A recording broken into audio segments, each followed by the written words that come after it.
What's happening, people? That was an absolute madness. What did everyone think of that? Absolute craziness. Oh, can you imagine? Can you imagine me having to come on? I was just about to say that, Morris. I was just about to say it, but can you imagine me having to come on after being 3-0 up after 15 minutes to having to try and break down and explain a match where Richarlison gets the equaliser 3-all. I don't think I could live with myself. Forget about the 3 points. Forget about top four race. Forget about Europa League spots. But to have to come on and break down how Richarlison, everyone knows how I feel about this guy getting the equaliser and then going and celebrate it the way he did, thinking he was like that statue in Brazil or something like that. The guy hasn't kicked a ball all season. 60 million quid going to Spurs, hasn't done a thing.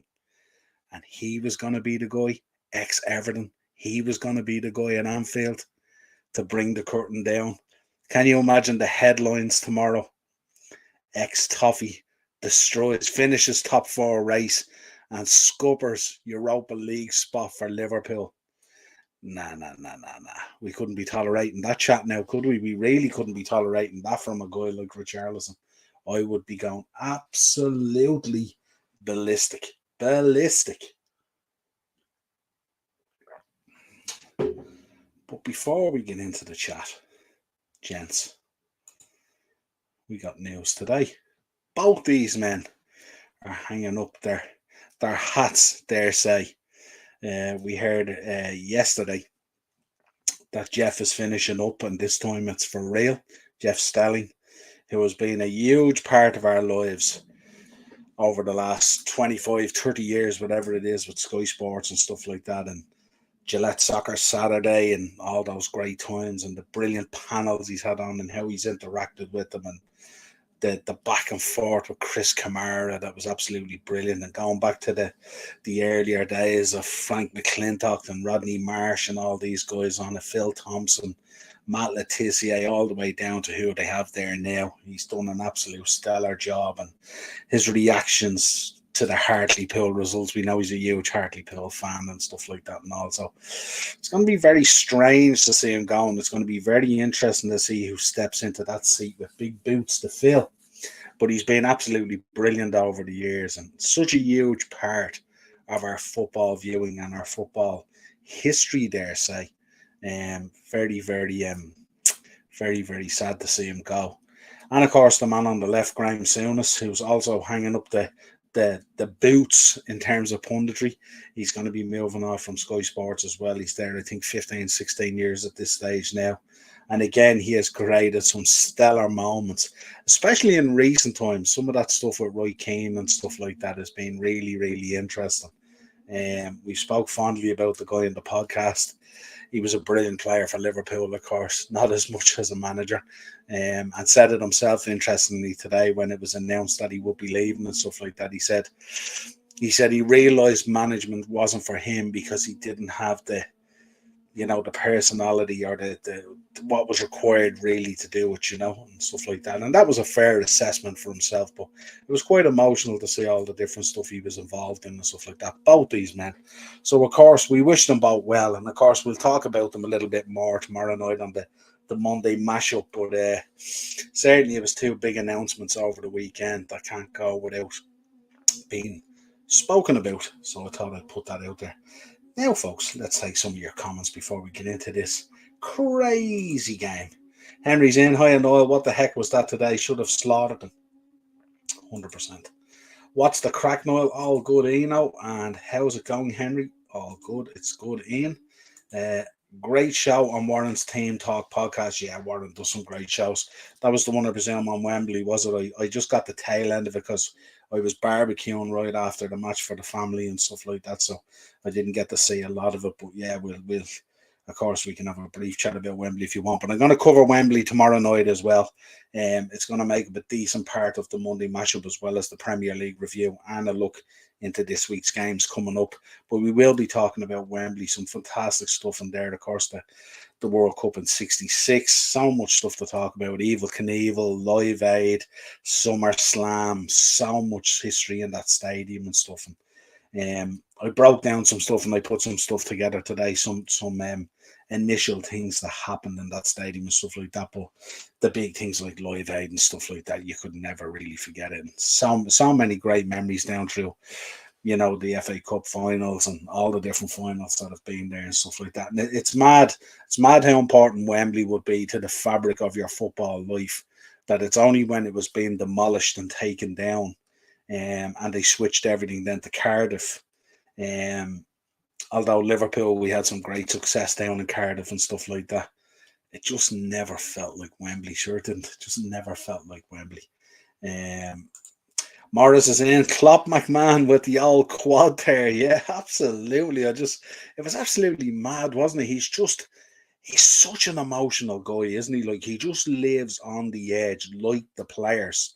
I see him and he just grabs the quad, and then I think in the post-match interview it was absolutely crazy. It was like, he kind of felt what he did describe it. I didn't get to see all the post-match and stuff like that, but he kind of described it as being, you kind of deserve what you get kind of thing, and he ran up to the official and stuff like that. Now, it wasn't in an aggressive way in terms of like the last time he did it and stuff like that. Not necessarily what you want to see, but we know how emotional he is. And some of the decisions today, we can get into them in the chat and stuff like that. Like, the ref kind of let a lot go today. The tackle on Diaz was a bad one. A couple of bad tackles out there today. A couple of follow-throughs that didn't need to happen. Especially when the ball's going out of play or the tackle is gone or stuff like that. The ref was just oblivious to it and just kind of somewhat lost control of the game. Not dissimilar to ourselves, because we kind of lost control of the game as well. So there you go. But yeah, Klopp McMahon, absolutely, see him grabbing it. And then I think he said afterwards, in the post-match, he said he wasn't sure whether it was a quad or an abductor. 100% quad for me anyway. But just goes to show, mad, doesn't it? Yo, Morris. And Ian's in. Happy 100th birthday to Wembley Stadium. So much history there. Great historical moments. Yeah, absolutely. Unbelievable, some of the stuff that's there. I was looking back on some of it today, and it was like, Evel Knievel was there. So much stuff. All those huge concerts and, SummerSlam 92 and, just so much stuff that happened there. The World Cup, the FA Cups. Like, there's so much history there. It's unbelievable. Did Bob Cook agree on doing the podcast, Morris? Yes, Ian, just for you. There you go. It's getting me a bit emotional. There you go. Loving Wembley's rich history. Absolutely, Wembley's rich history was unbelievable. 66 being the best, in my opinion, Ian. You reckon, Henry, that was the highlight of it? It certainly would have been probably the biggest thing there. Yeah, absolutely. But we've picked out some really good stuff for tomorrow night's show and stuff like that. There's a lot to go through when you wind it up from 23 all the way up to 2023. So much stuff has happened in there. Absolutely crazy. And what a fabulous stadium, 69, you mean? Absolutely. Right, let's get into this game. Where do we begin? Thoughts on the lineup was a little bit interesting. I didn't think Luis Diaz would start. I thought they might hold off on him. I know we spoke about it last night, and we said some of the guys in the chat, I think Mark was saying that he'd probably go in there and stuff like that. I was thinking that he'd probably start. I didn't realise Jota was going to be available either. It didn't sound like he was going to be available. So that's why I thought he'd probably go with Darwin and maybe bring Lewis on. And I definitely didn't expect to see Harvey Elliott, although I suppose Henderson's performance against West Ham was deserving of coming out of the team, to be honest, from when we broke it down. But Harvey went in. He was okay. He was neat and tidy without doing anything amazing. I can't think of anything memorable in the game except that he was neat and tidy on the ball. I was concerned when I did see the team sheet going out first before the game, as I was concerned because I know that they have a fairly strong midfield.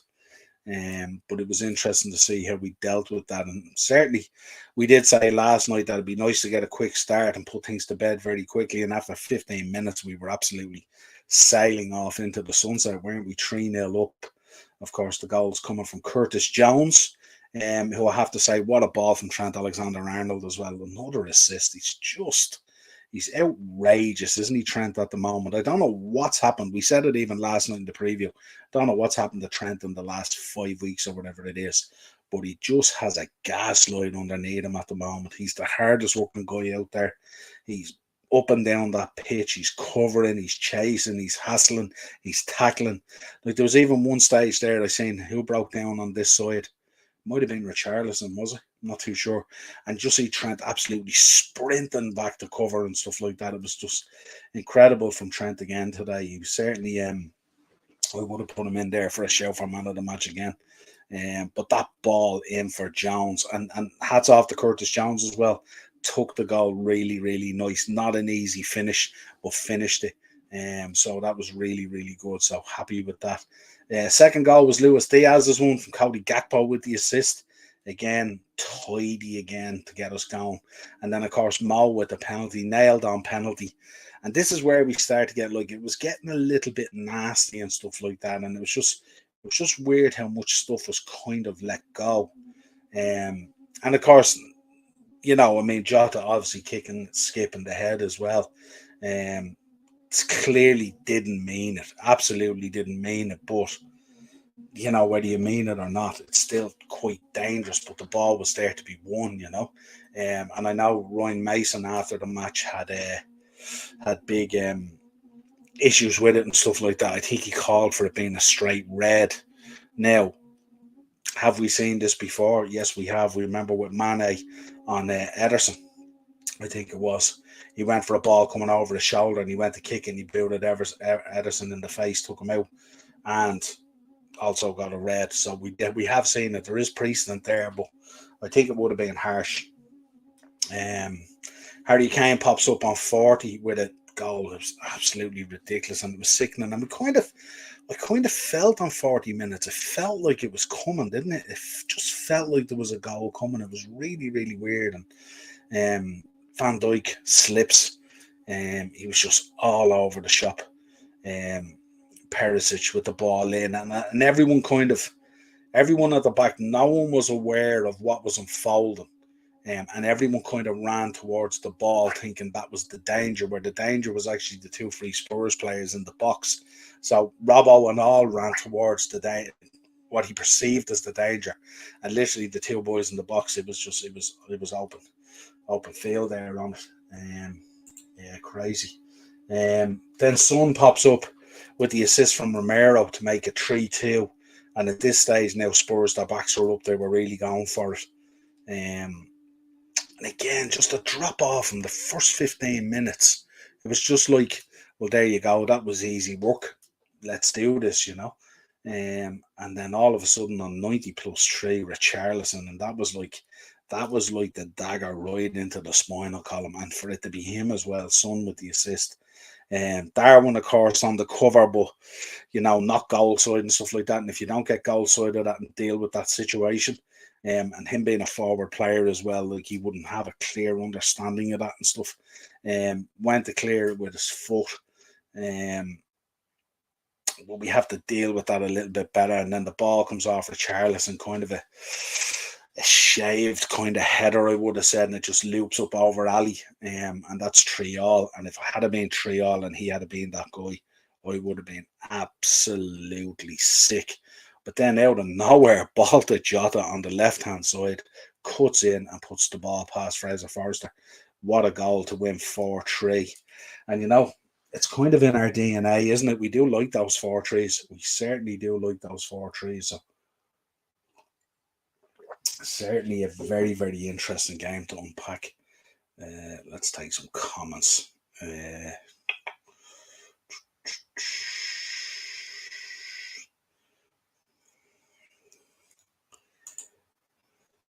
Yeah, Live Aid in 1985, Queen in 86, and SummerSlam in 92. Yeah, yeah. There's such a rich history with Wembley. It's absolutely crazy, and like, and a lot of Wembley's rich history as well. It's not even football related. You know what I mean? If you delve into the history, we will tomorrow night. We'll go through some of the history and stuff like that, and take a walk back through history and memory lane in terms of nostalgia and stuff like that. And there's so much more in there, apart from Live Aid, Queen, and SummerSlam and stuff like that. Us being big wrestling fans as well. Henry's in, laugh out loud, Hardy, Morris. Yeah, absolutely. But yeah, there was so much. What do we? I mean, what do we put the drop off? We were so nervous at the back, weren't we? Canate kind of started out really, really strong, and then just kind of became a nervous wreck. Didn't fancy it and stuff like that, grabbing players and holding players and all that kind of stuff. And it's just when you're defending like that in terms of physicality and stuff like that, it's a confidence thing, really, isn't it? So maybe him coming back in, maybe that wasn't the right decision to make. Maybe we could have given him another game out, and let Joel Matip continue in there. Might have been the right decision to make there. Harvey, it's an interesting decision, obviously, with Thiago getting injured. Um, he obviously had to sit out. It just drives me insane, this Thiago injury situation, and then, of course, we don't need midfielders. Good Lord. But Harvey came in, did a tidy job. Expect a little bit more for him, but he has been out of the team, so maybe he needed that game to brush up and get a little bit going. Um, Luis Diaz, I thought it was excellent initially, came in, brought that energy, was harrying, nicking the ball, tackling, all that kind of stuff, breaking up the play from the high press. Cody, I thought, was exceptional today.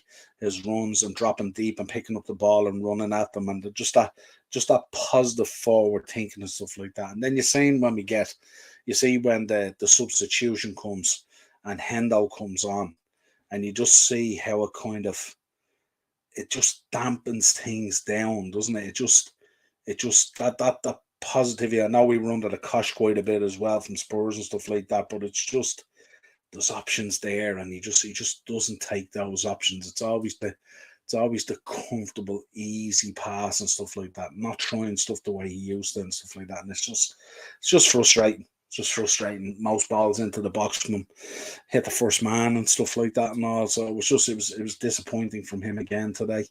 But again, not having Thiago there, we didn't really have an option. Um,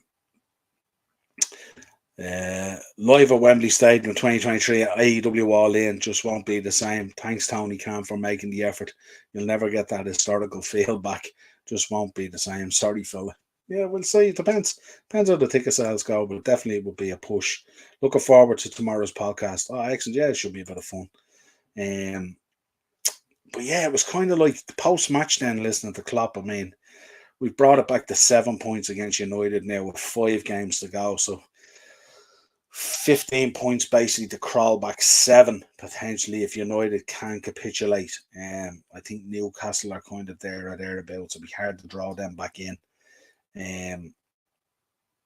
But we've got to keep on trying, haven't we? But the gaffer has kind of rode off top 4. He's fairly adamant in his thinking on it, even though mathematically we can still do it. But he's kind of rode it off. Now, would I say, has he actually rode it off, or is he just dampening it down to take it one game at a time? We will wait and see. But first 15 minutes was more like the Liverpool that we know, and then after that, it was more like the Liverpool that we've come to know. But certainly popping up and getting that goal at the death is more like what we're about. Keep on fighting right till the end, and it was brilliant to see Jota get the goal as well. And it was great to see Mo step up and take the penalty as well after missing a few. Um, Henry, do you think players like Matip, Thiago start against Fulham? I don't know. I'm not too sure on the extent of Thiago's injury. It depends on what the extent of his injury is. Normally, when he gets a knock or he feels something or he gets an injured, we tend to lose him for a month, don't we? So his season could be done. I'm not too sure. I haven't got the detail on it yet. I'll get more on it. Matip, I think there's definitely a case for putting Matip back in. I think Konate today, after the first, say, 20 minutes, looked pretty shaky. Didn't look himself.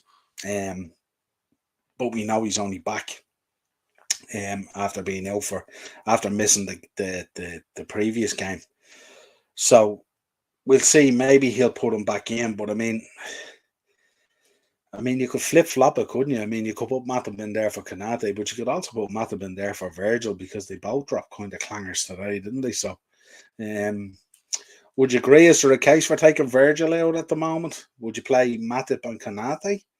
Would that be the case? You looked at Virgil the other night; he wasn't exceptionally brilliant either. Today, he slipped and dropped that clanger as well, and wasn't himself either. Like he was being got at, in a spectacular type of way, So maybe there's a case. Maybe there's a case for either or.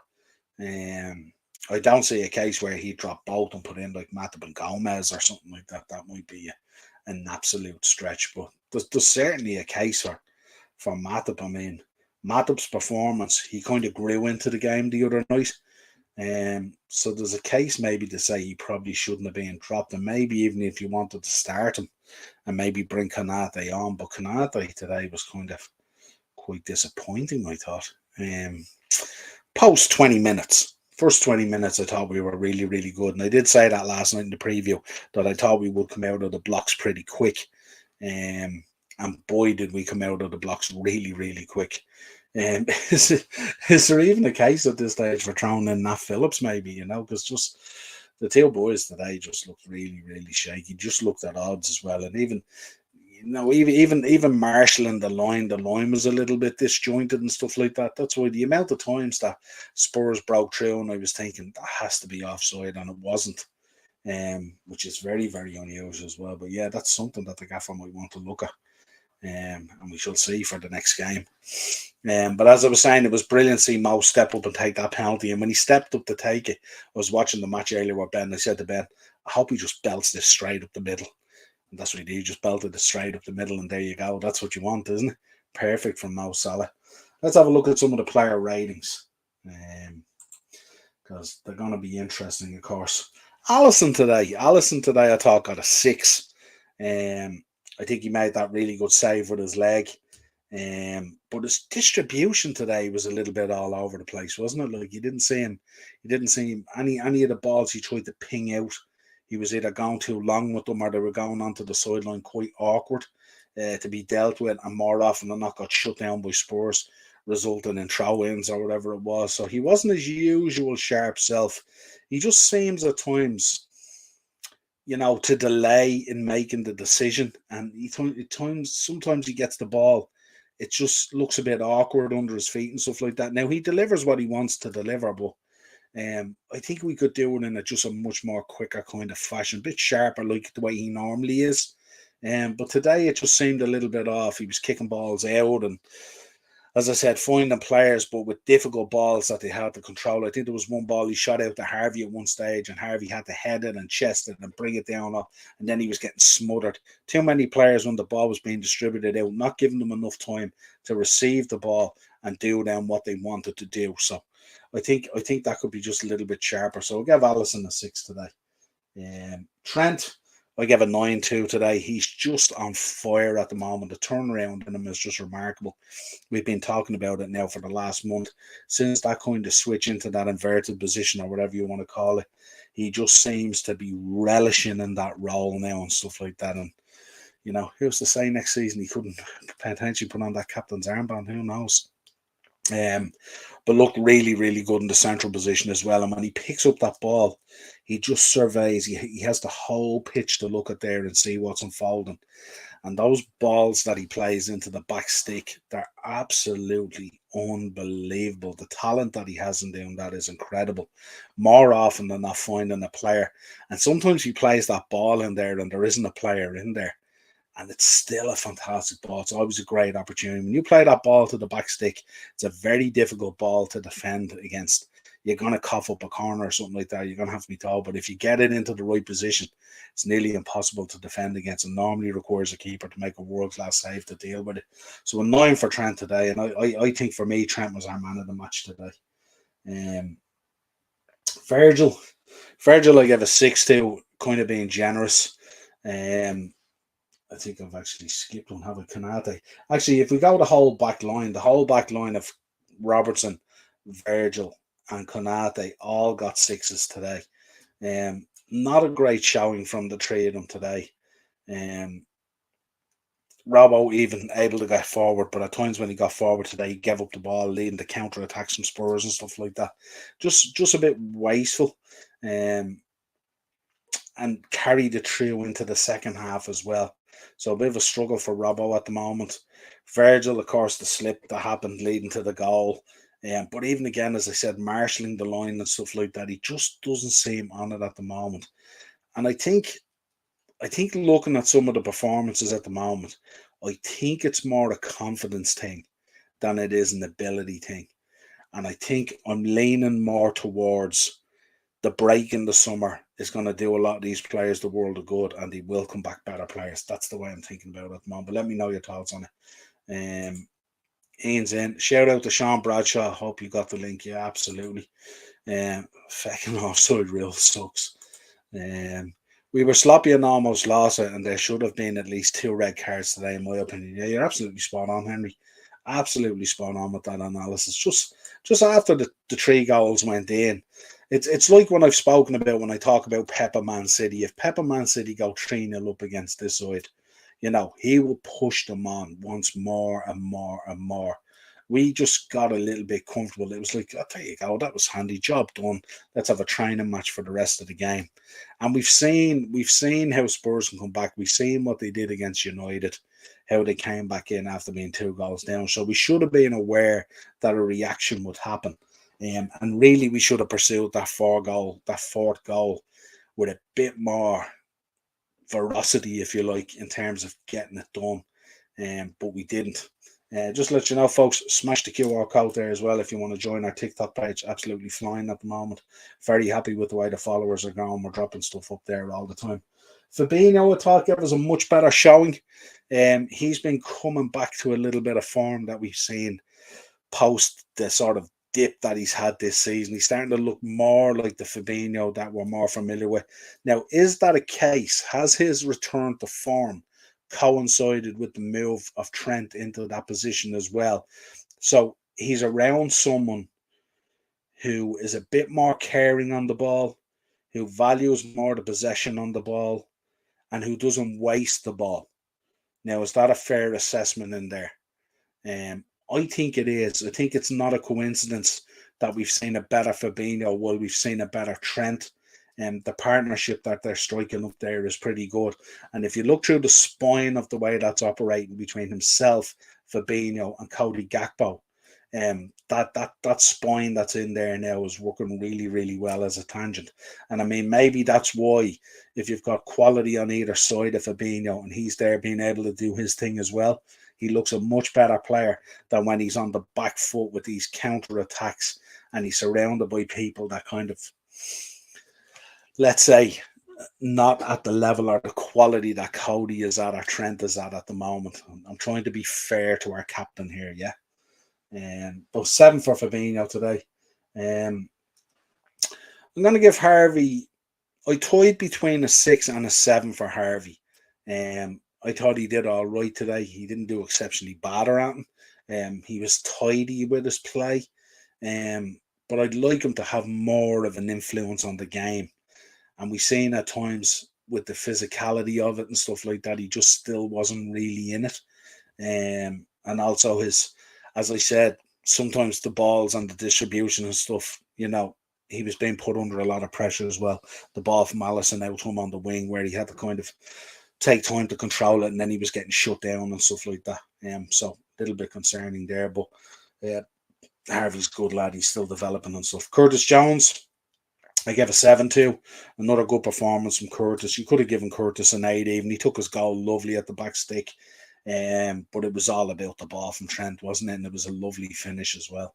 And nice to see Curtis getting on the score sheet. And I hope now by scoring that goal, that will push him on now in terms of those final moments that we talk about. His in-play is pretty good, as we said, but it's when he gets into those final moments to have that head, to be able to make that right decision and stuff like that.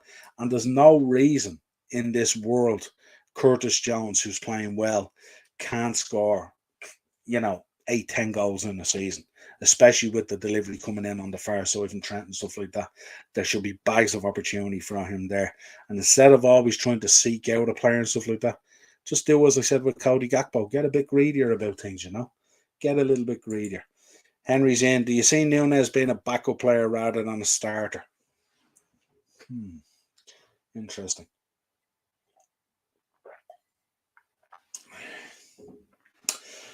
I think the way Darwin is going to go is I think it'll be kind of horses for courses.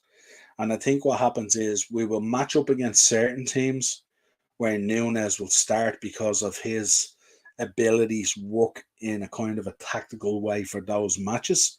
And then I think in other matches he will come on as a sub.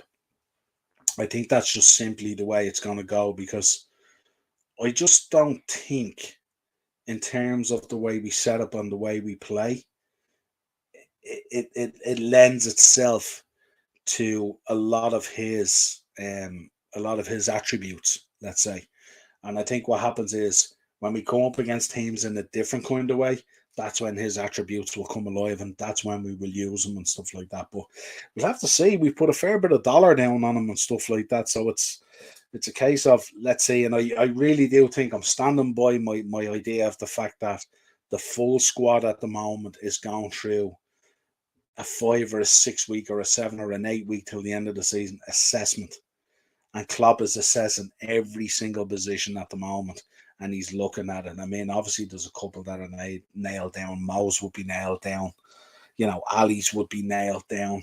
But let's see how all the others. I think everything else, obviously, Luis Diaz on the far side. Cody's doing really well. There's a lot of guys who have stepped up in the last 6 or 7 weeks because they know the spotlight is on them now from Klopp and from Pep Linders. So they're having to step up because they know there's a reality now that there's change coming, and that this summer is going to be a watershed summer for the club in terms of players leaving and stuff like that. We've heard the links Milner to Brighton and all that kind of thing.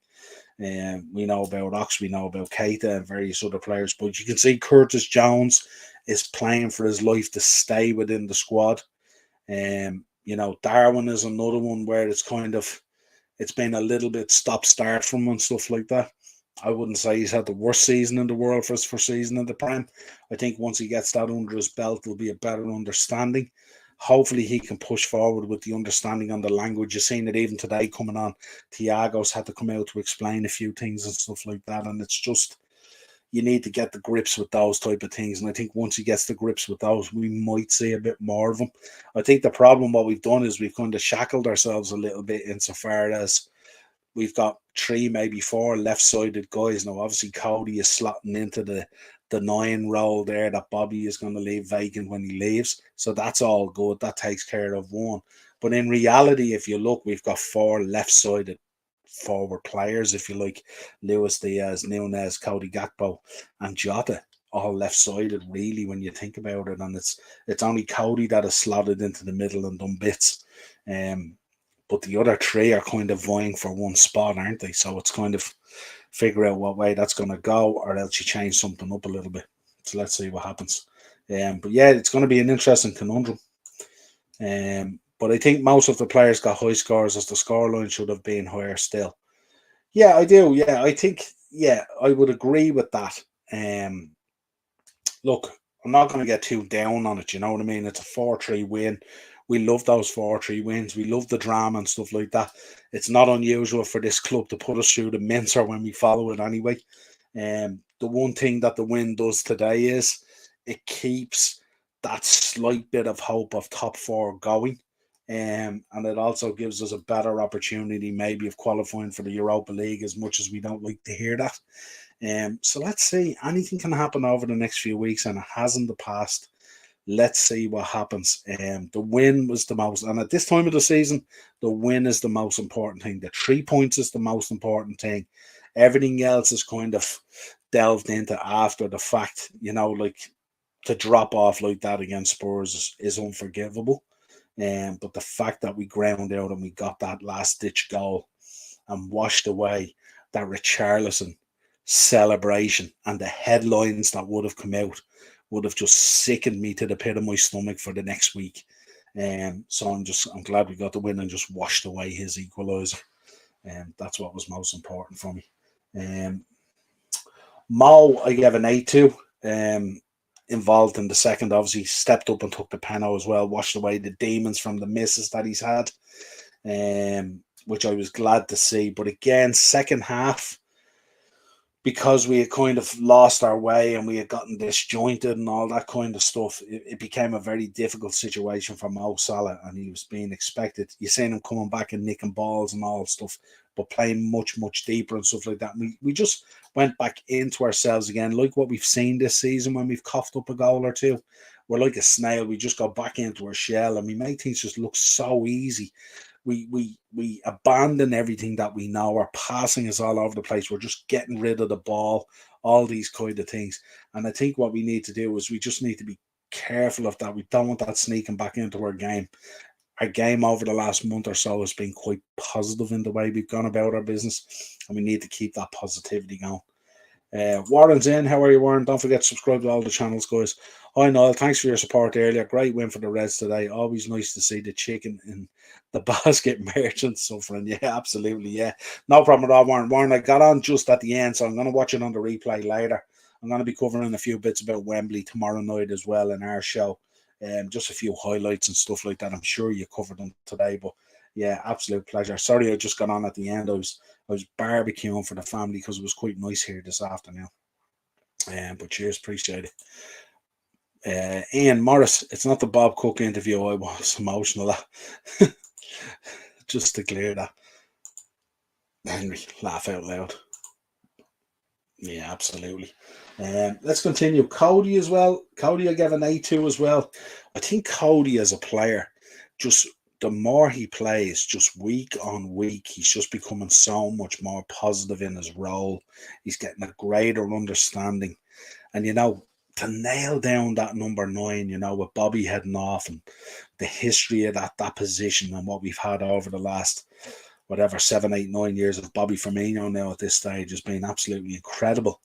And to nail it down, he's doing an absolute great job at the moment. And you can see the deeper he drops and picks up the ball, the more effective he is. We've seen it today, even going by Spurs players of that shocking tackle on him as well to win the penalty. And like I said, just players leaving a bit too much in there today and ref letting stuff go. VAR today was pretty much anonymous. So I don't know what the story was there. We do like the games to flow, but we don't want them to flow in a dangerous type of way where it looks as if the ref is losing control of what's going on. And that was kind of a little bit of what happened today. Luis Diaz, I give an 8-2 as well. Obviously delighted with his first start in 6 months. Took his goal brilliantly.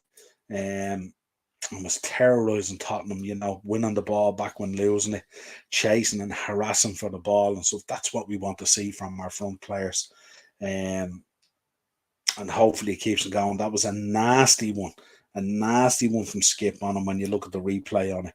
And he kind of once he got that, I thought he was injured from it, and I thought he didn't look quite right then going into half time.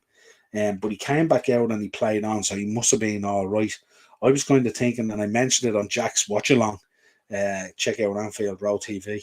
Great watch alongs that Jack does, always good fun. I was expecting him maybe to be hooked just from a precautionary point of view. Because it looked a proper nasty one, especially from a guy who's only after coming back as well.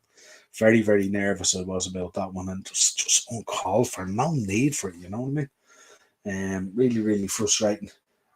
Jordan came on for Elliott on 63.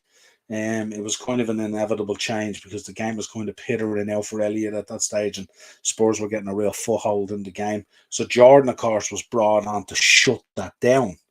But that just doesn't happen. And the game became, when he came on, the game became more frantic. And that's because I think, again, not dissimilar to the West Ham game, you get a situation where Jordan's picking up the ball. He's playing the ball more back than he is more positive. And what happens is it invites Spurs to come out and then put you under pressure. Instead of keeping the pressure on the front foot, winning the balls back, making sure you're playing positive passes, stuff like that. Keep the pressure on Spurs and pushing them back. Instead, they were pushing us back more from our negative play and stuff like that, putting us under pressure. So I think with Jordan today, it was more of the same like the West Ham game. And I dare say I love our captain and stuff like that, but it's getting to decision time, isn't it? In terms of, I just don't know. I'm just not too sure. I don't want to. I'm so emotional as it is thinking about Bobby and James Milner going and stuff like that. That the thoughts of the captain as well or something like that would be tough. Be tough, but it's what you see on the pitch is what you see on the pitch. Jota came on for Diaz on 63. Gave Jota a 7. Absolute hustle and bustle. Get stuck in. Nearly took the head off that guy. It was mad. Off Skip. Was nasty enough, but not.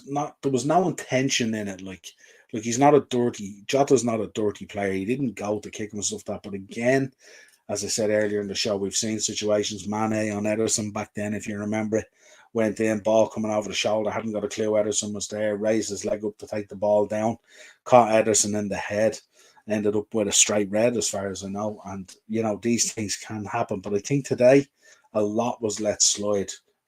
Some of it on our side, small bit, but I think Spurs today need to look at themselves. They were leaving a bit in there, And you could see it was frantic as well on the sideline as well. There was back and forth between Ryan Mason and Klopp and stuff like that, resulting in the celebration and the hamstring and all that kind of stuff. Darwin came on for Cody on 73. Gave Darwin a 5. I just think he found it difficult to get into the game. Couldn't stop the goal going in from Richarlison, which would have been an absolute killer. But gave Darwin a 5 today. Just didn't really seem to get into the game. Don't remember him doing anything really, really clever or making anything happen. 17 minutes on the pitch. Plus, I think there was 6 or 7 injury time minutes. So he had the guts of 20 odd minutes in there. You know what I mean? But didn't seem to make anything happen.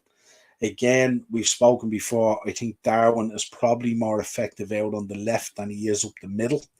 And that's a real conundrum at the moment that we spoke about. Let's take some comments.